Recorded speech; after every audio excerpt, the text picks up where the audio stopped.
Career reading tayo para sa mga Earth signs, Capricorn, Virgo, and Taurus. Tingnan natin. Oh, you have here dito Page of Wands. So for some of you, kung nagtataka kayo kung meron pa bang renewal sa work nyo na yan, is with this Page of Wands, yes, meron renewal yan. And it's up to you kung magre-renew ka pa ba. Now, sa mga earth signs naman na nag-a-apply ng work, this card confirms na matatanggap ka dyan or merong company na tatanggap sa'yo. Now, for others of you naman, earth signs, kung nagtataka kayo kung meron pa bang job na mas okay or mas maganda kaysa sa current work nyo, this card confirms na meron.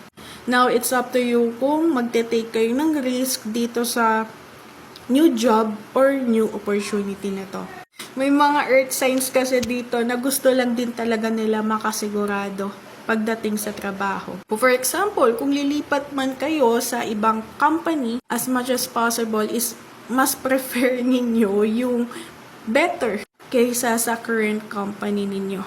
And this card confirms that the universe is aligning you to a better opportunity, better job, better company. Kaya as much as possible, stop worrying and be positive. Takes what resonates.